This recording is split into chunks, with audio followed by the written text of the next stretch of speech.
Boa tarde a todos. Em primeiro lugar, obrigado aqui ao Nassif pelo convite de participar desse painel e apresentar um pouco do que a gente tem feito, visto, visitado aí ao longo dos últimos anos todos em relação ao Smart Grid e também um dos pontos, dos pilares do Smart Grid, que é as fontes renováveis e a geração distribuída. A gente vem trabalhando nisso lá no CPQD há muito tempo.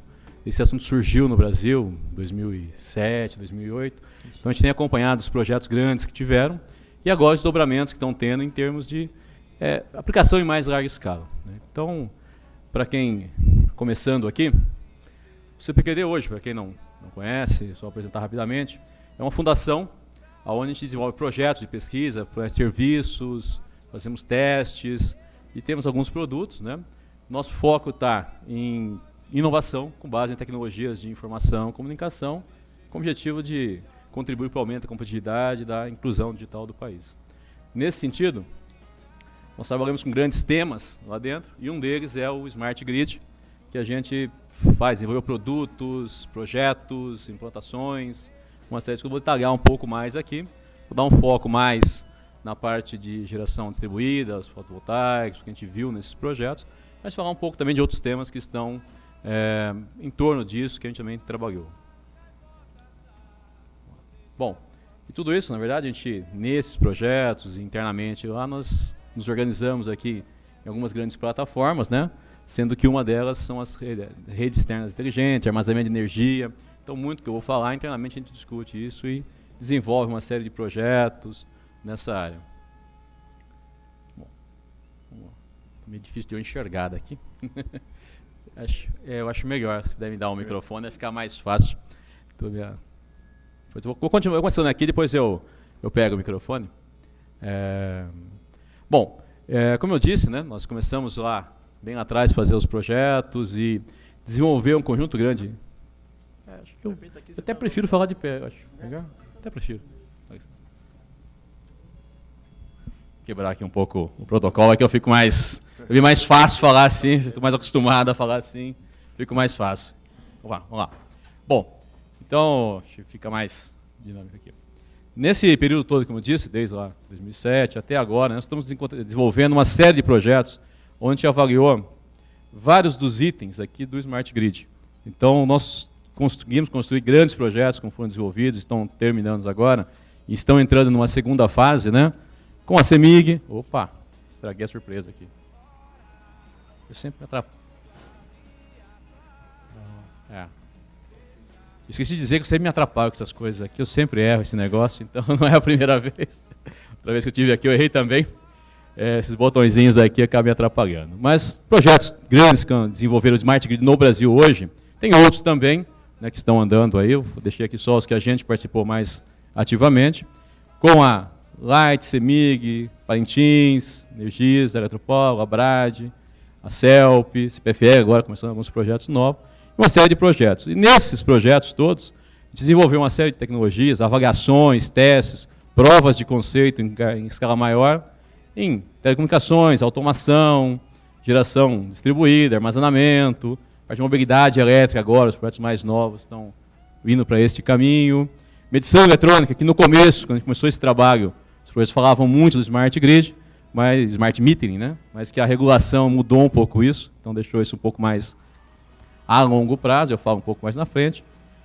Interação com o consumidor, subestações, monitoramento, sustentabilidade ambiental e também modelos referentes para viabilizar a implantação disso em escala maior.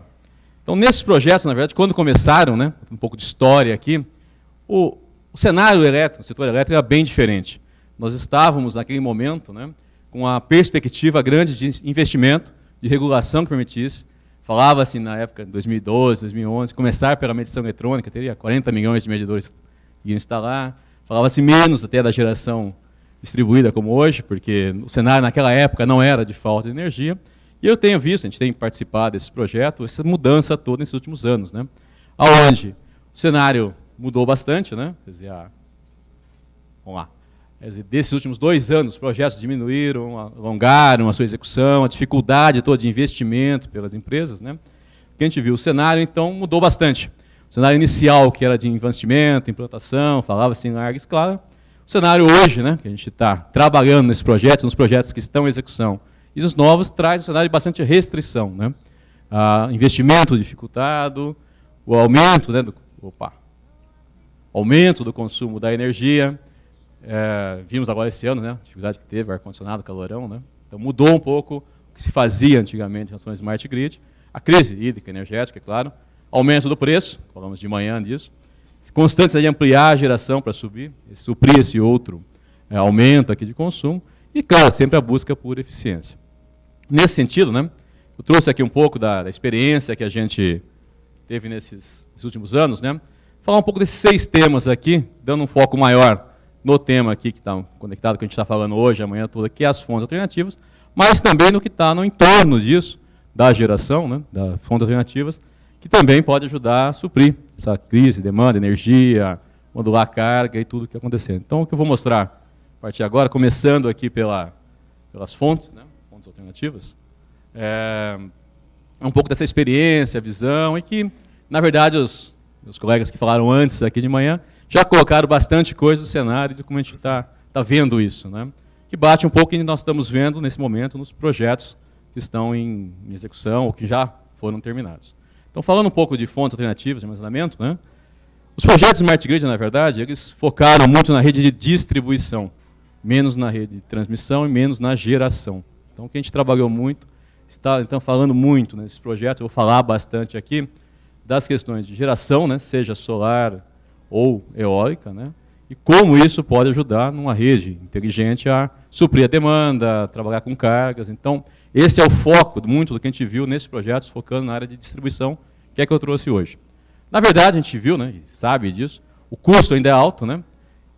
O retorno disso não é a curto prazo, é a médio, longo prazo, fala-se de retorno em 7, 10 anos hoje com esse tipo de investimento, para a geração, seja micro, mini, esse é o grande número que aparece nos retornos, né? Com certeza, ela pode contribuir, deve contribuir para o suprimento da demanda, em horários de pico, na geração mais próxima da carga, ajuda a isso. Continuamos com uma matriz não poluente, como é hoje, mas o custo ainda é alto. Esse ano, no começo do ano, né, quando a gente estava falando sobre isso, tal, final do ano passado, tinha a questão dos painéis solares, né, que é um dos grandes itens aqui. O custo deles estão diminuindo no mundo e aqui também. Tem fábricas vindo para cá, tem uma série de fatores que favoreciam isso. A energia estava para subir, né, sabíamos esse ano que teríamos aumento de energia, falei, bom, de repente esses modelos econômicos vai encurtar o prazo e vai retornar mais rápido. Isso foi comecinho do ano, né? Aí o dólar começou a subir, né? Isso tudo é importado, então o que se ganhou em termos de custo, o dólar levou embora e o investimento continua alto, o retorno continua a média. Teve uma perspectiva, foi bom, acho que vai adiantar, né? Mas aí o dólar levou embora agora todo o ganho que teve. Continuamos nessa taxa de retorno, depende da aporte da geração, em torno disso, 7, 8, 10 anos, essa é a ideia. Bom, falando um pouco mais disso e associado a isso, né? Nós também lá temos trabalhado bastante com a parte de armazenamento de energia. Nós, historicamente, já trabalhamos nessa área há muitos anos, desenvolvendo baterias para aplicações de telecomunicações. Então, esse é um assunto que realmente já foi comentado de manhã, né? Quer dizer, com a necessidade, as restrições todas que se impõem às fontes, né? Solar, vento, você precisa ter essa energia na hora, né? E muitas vezes você tem o vento na hora que não precisa de energia ou vice-versa, né? Você tem uma dificuldade. Então, as tecnologias de armazenamento, hoje, ainda são aplicações caras, é lógico. Ainda está mais longe disso acontecer. Mas tem uma série de tecnologias novas que a gente está vendo chegar aí, que tanto em termos de espaço para armazenar tende a diminuir, quanto em termos de custo também pode avisar no mais longo prazo. Isso, claro, considerando sempre as condições atuais, né? Num cenário onde a energia pode não ter disponibilidade, aí a conta muda e tudo isso pode retornar mais rápido, o investimento. Mas, nesses projetos, tem alguns itens aqui, que mesmo ainda com custo alto, a gente tem avaliado, que é justamente a questão do veículo elétrico, vou tratar um pouco mais ali na frente, né?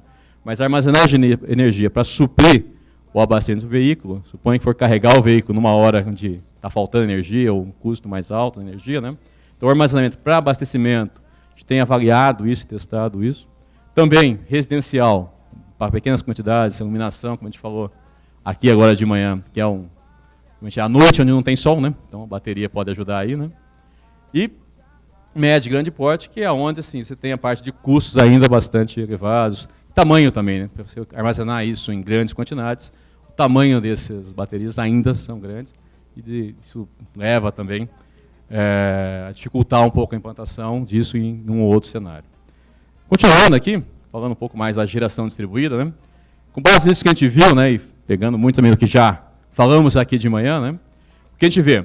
A implantação em larga escala tem desafios ainda para vencer, né? Esse trabalho tem muita tecnologia sendo gerada, mas conectar isso na rede em larga escala, com toda a implicação técnica, é uma dificuldade que a gente tem que trabalhar e tem visto isso.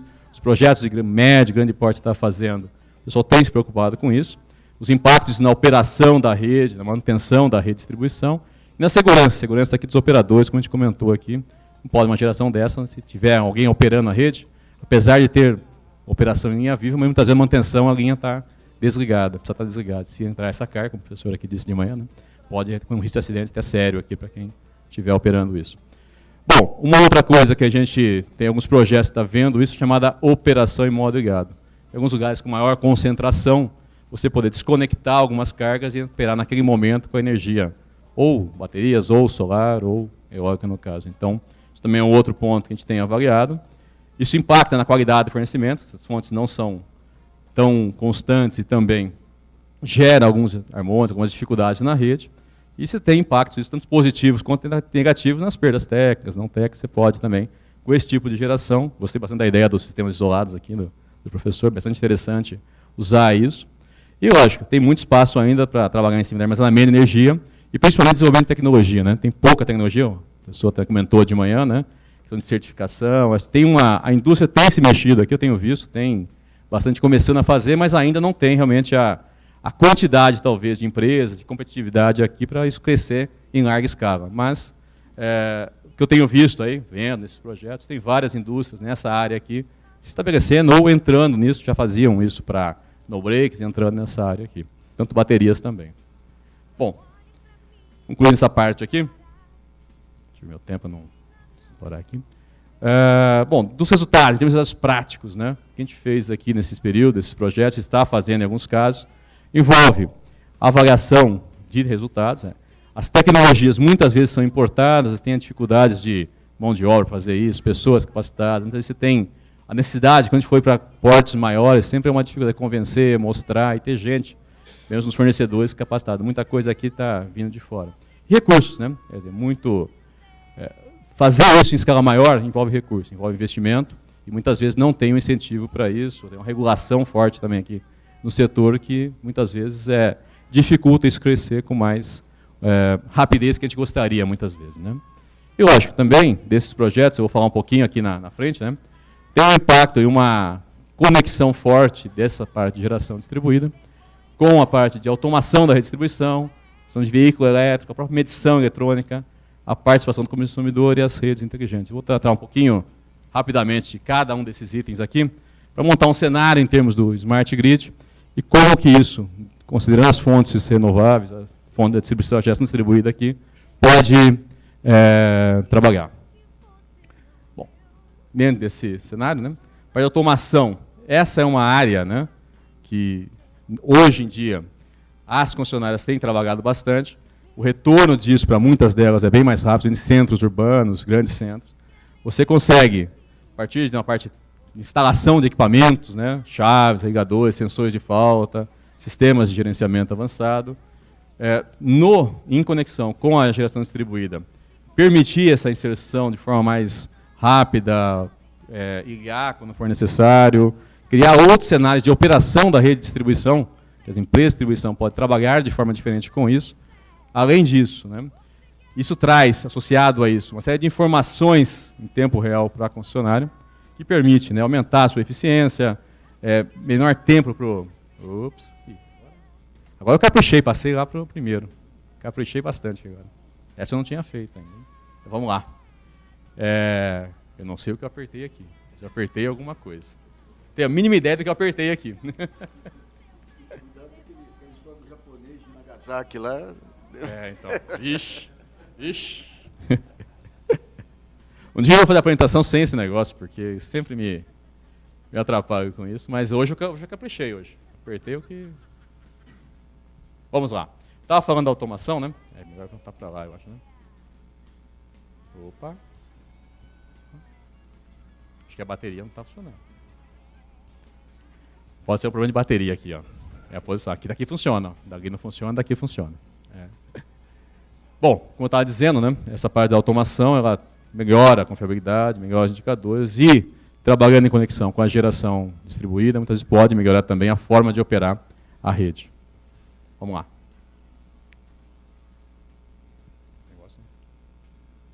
Agora vai.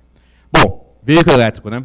Aqui no Brasil isso ainda tem um caminho grande para a gente vencer, a gente sabe disso. Fora do Brasil isso já é uma realidade, já tem vários países que estão usando isso. E lá, assim como aqui, temos um projeto que a gente está trabalhando nisso fortemente agora, viabilizar isso numa tarefa simples. Mas, pensando na rede, pensando de como isso opera, é uma carga, você pode conectar na rede numa hora onde está faltando energia e piorar isso ainda mais, e mais o seu problema, mas, por outro lado, né, o que a gente tem visto, mesmo nos países, não é muito diferente daqui a realidade, né, os sistemas de carregamento inteligentes, eletropostos, se a gente se preparar para isso. Né, isso é um ponto onde o veículo pode ser um problema, a gente pode encarar como uma ameaça, em termos de carga, mas também existem aplicações, existe já uma série de estudos em cima disso, para o próprio veículo também ser uma geração distribuída. A bateria que está no veículo gerar para a sua residência naquele horário da noite, quando nós chegamos, para a iluminação, por exemplo, né? E à noite, quando a energia está mais disponível e mais barata, poder carregar o veículo. Então, apesar de o assunto do veículo no Brasil é mais complicado, acho que merece outra história como essa, outro painel, né? Mas, assim, olhando do ponto de vista da rede elétrica, olhando do ponto de vista das fontes alternativas, né, ele também é considerado, pode ser considerado uma carga. E o que a gente tem visto, né, e temos um projeto trabalhando nisso aqui, é o próprio abastecimento sustentável, né, que a gente chama. Que é a partir de uma geração solar, né, que é um exemplo esse aqui, fora do Brasil, de painéis solares e baterias, né, você armazenar energia e carregar o veículo, não a partir da rede, pode causar algum problema, e sim a partir de outras fontes, como essa aqui, que garante aí que você não vai impactar na rede nessa situação. Bom, passando aqui agora para outra parte, que é a medição eletrônica, como eu disse, né? No começo do Smart Grid, esse era o assunto. Fizemos vários projetos nessa área, que era o Smart Metering. Começamos, assim, muitas empresas fora do Brasil, começou os projetos por aqui. Esse era o início. No Brasil, a gente tem uma questão regulatória que levou isso a mais médio prazo. Então, isso não está tão rápido assim. Essa adoção está, por algumas concessionárias, onde as perdas comerciais são altas, isso faz mais sentido, e tem alguns projetos grandes aí saindo e já contratados para fazer isso, mas o retorno de investimento aqui não tem uma regra muito exata ciência. Cada concessionária tem que achar uma forma de começar a colocar isso. Aqui a gente está falando dos medidores inteligentes, sistemas de comunicação para isso, sistemas de gerenciamento. No caso, conexão disso com a geração distribuída, que é onde tem painéis solares em residência, necessariamente precisa de um medidor desse, para ele poder fazer o balanço da energia que está indo para a rede, está vindo da rede. Então, necessariamente, tem que trocar, né? Você teve que trocar o medidor para ter um medidor desse, para poder fazer o balanço e poder ter o benefício, né? É bidirecional, né? Na verdade, quando você está fornecendo, ele te dá um crédito, quando você está consumindo, ele te debita, né? Não tem um incentivo para isso, né? Vai perguntar aqui hoje de manhã. Na prática, hoje é isso, né? Quando você fornece, depois, na hora que você compra, é isso. É o balanço, a diferença você paga na tarifa atual, né? Basicamente, acho que é isso que está valendo hoje, grosso modo falando, né? Não sou especialista nessa área muito não, mas é isso, né? O nosso medidor, na verdade, que faz o balanço. Ele, quando passa para a rede, ele te acredita, quando você consome da rede, paga e no final do mês faz a conta e vê quanto você tem direito a receber, acho que não, né? Só pagar, né? Na verdade. Paga menos, né? Receber ainda não. Isso, Ele está acreditando, é crédito, na verdade, né? Te acredita. Hoje a regulação é essa. O setor elétrico é fortemente regulado, né? A regulação é essa hoje. No futuro pode ser diferente. Isso, paga só conta mínima. É isso aí. Bom, vamos lá. Bom, com isso também permite uma série de outras aplicações, como acompanhar a evolução do cubo de carga, trabalhar com tarifa branca, que é nos momentos de crise, nos momentos onde a energia é mais cara, poder dar desconto, né? Isso é uma regulação também que está aí saiu, tá indo 10 minutos. Está faltando um pouco, eu vou conseguir cumprir meu tempo hoje. Não falta muito aqui, não. Você permite aqui acompanhar a evolução da carga, né? Você pode, com isso, fazer isso, mas eu estava falando tarifa branca, desculpem. A tarifa é aquela tarifa onde, nos horários de noite, pode te dar um benefício, ter uma tarifa menor nesse horário, para que nesse momento também você consuma menos da rede e, na hora mais tarde ou mais cedo, possa consumir. Para viabilizar isso, o medidor eletrônico também é necessário. então também está aqui. Redução de perdas é usado aqui. Existe uma questão também aqui na energia, né? Você tem esse medidor, mas também o mesmo assunto tem em água, em gás, e existe uma infraestrutura toda de comunicação por trás disso que poderia ser compartilhada. Então, esse é um assunto importante aqui. E, lógico, hoje tem muita tecnologia proprietária. Isso também é uma outra discussão grande, tem uma coisa interoperável, né? Tem alguns projetos que estão vendo isso, que acaba sendo um desperdício de recursos, né? Se cada empresa por um medidor de água, medidor de energia, de gás e a rede de comunicação, está somando investimentos e, no fundo, os consumidores acabam pagando essa conta onde poderia ser compartilhado. Mas um ponto importante é a interoperabilidade dos sistemas aqui a ser colocado. Bom, com o medidor eletrônico, né, também podemos aqui viabilizar a outra ponta aqui, que é a interação do consumidor, que nesses projetos também a gente testou bastante, avaliou isso, que era dar informação para os consumidores. Então, teve vários projetos, vou mostrar alguns casos aqui, onde a gente desenvolveu ferramentas para dispositivos móveis, tablets, computadores, portais, que dão informações para os consumidores, para ele também ver como é o consumo. Hoje a grande, entre aspas, reclamação, a dificuldade nossa, é que a gente só vê quanto gastou no final do mês, né? E essas ferramentas poderiam, a partir da medição eletrônica, das telecomunicações que estão por trás disso, te dar um display aqui como está indo o seu consumo mensal. Com isso, né, além de poder acompanhar esse consumo em tarifa branca, interferir, definir metas de consumo e acompanhar consumo de forma diária, semanal e mensal. Fora do Brasil existe também isso. Alguns acordos entre consumidor e concessionário, ou empresas que fazem isso. Você controlar a demanda mesmo, na hora de carga alta, na hora que o sistema precisa aliviar a carga, algumas cargas das residências são cortadas. E você recebe por isso, claro, adere a isso. Isso hoje a regulação no Brasil não permite, mas também é uma forma de atuar aqui e controlar a demanda. Bom, concluindo aqui, devo estar acabando, né? Essa é uma outra forma de ver a mesma coisa, melhor dizendo. São outros dispositivos para Light, a CMIG, a da Light, né? Que estabelece metas de consumo, sempre de uma forma interface visual simples, né? Poder mostrar se está dentro da meta ou está fora da meta. Esses dados todos estão fictícios, foi feito só para o projeto, então, só para a gente ter. Mas esse é um assunto que realmente depende da medição eletrônica, né? Você precisa do medidor eletrônico para gerar as informações diárias para você poder fazer isso. Senão fica pela média, pode não dar certo. Está associado diretamente ao medidor eletrônico. Último ponto aqui eu deixei, mas não menos importante, né? Viabilizar isso é uma parte, como eu disse, né? Tudo que eu mostrei que a gente trabalhou, uma parte mais ligada com a geração, com a disponibilidade e com a demanda. Mas as comunicações aqui é outro ponto bastante relevante, por quê? Ela acaba sendo importante para viabilizar isso todo, né? Tudo que eu disse aqui, por trás você tem necessidade, muitas vezes, de ter uma rede de comunicação que, hoje também o modelo de regulação, esse investimento ele é complicado, o retorno dele, mas que em alguns casos onde você tem essa demanda, tem essa necessidade, é necessário e tem que ter uma rede dessa para poder viabilizar em larga escala a medição eletrônica, aquela parte do consumidor, a automação com certeza precisa disso, né? E também as fontes alternativas também, hoje não precisa isso, mas poderia usar ela mais e melhor se tivesse uma rede de comunicação que pudesse suportar isso. Lógico, aparecendo a comunicação, né? O efeito Snowden aqui sempre aparece, né? Que é a segurança e da privacidade. Então, alguns projetos fora do Brasil e os nossos também, isso não apareceu. A gente estudou bastante a questão de segurança da rede, onde cada medidor pode ser uma porta para acessar uma concessionária, grosso modo falando. Você tem uma dificuldade aqui, mas isso, lógico, por trás disso é uma questão de segurança, desenvolvido protocolos para isso que não ocorra. Mas esse assunto sempre aparece, né? Quando você está tratando de comunicações aonde, né? No medidor, você está, de alguma forma, claro que tem toda uma segurança por trás disso, mas pode estar abrindo uma porta dentro de um sistema importante de uma concessionária. E interoperabilidade, né? Isso, hoje, muitas vezes, algumas coisas não se conversam, né? Os dispositivos não se conversam, os padrões têm melhorado muito, mas isso é um assunto bastante importante aqui. Concluindo aqui, então, trazendo aqui já para os finais, olhando um pouco para isso, olhando, né, esse cenário que a gente está discutindo aqui hoje, eu deixei aqui alguns itens para a gente concluir aqui, fechar, que é tudo que a gente viu esses últimos quase 10 anos aí que a gente já está trabalhando nessa área, uma série de tecnologias por trás disso que certamente contribui muito para o que a gente está discutindo aqui hoje, para viabilizar a geração distribuída, poder ajudar, né, não vai resolver 100% do problema, o problema é muito maior do que isso, mas pode ajudar bastante a suprir a demanda em alguns momentos específicos, em algumas situações específicas, né, como foi colocado aqui, e para as concessionárias também, muito disso que ajuda a aumentar a eficiência operacional.